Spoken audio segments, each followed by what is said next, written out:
Assalamu alaikum. I hope everyone is fine. I am also fine by the mercy of Allah because Allah is still not keeping me well. That is why it has been possible to make this video.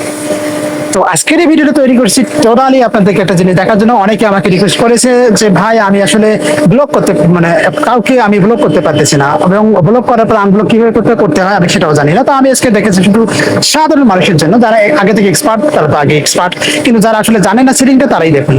তো সেটা করার জন্য আমাকে প্রথমে যেতে হবে ফেসবুকে অপশনে গেলাম, এখানে ক্লিক করলাম। ফেসবুক অপশনে যাওয়ার পর আমাকে অবশ্যই এই থ্রি ডট আইকনে আবার এগেন ক্লিক করলাম।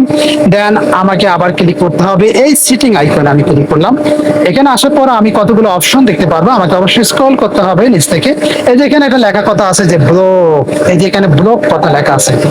আমি কাকে ব্লক করতে চাই, যে ব্যক্তিটা আমি চাই না যে সে ব্যক্তিটা আমাকে দেখুক বা আমি তাকে দেখি, তাকে আমি ব্লক করবো। তো তাকে ব্লক করে দিতে গেলে অ্যাড ব্লক লিস্ট এখানে ক্লিক করতে হবে। এখানে ক্লিক করার পর আমি নাম ধরে সার্চ দেবো, যেমন আমি ABC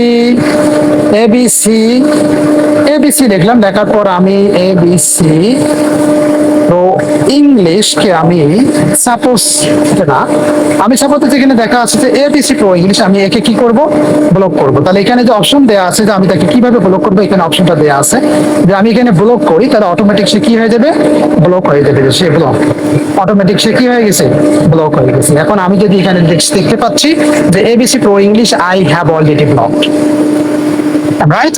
so you have clear কিভাবে আপনি একজন ব্যক্তিকে ব্লক করতে পারবেন। আপনার খুব ডিস্টার্ব ফিল করতেছেন কিন্তু কিভাবে ব্লক করবেন, এভাবে আপনি স্টেপ বাই স্টেপ একজন ব্যক্তিকে ব্লক করতে পারবেন, নাম ধরে সার্চ দিয়ে ব্লক করতে পারবেন।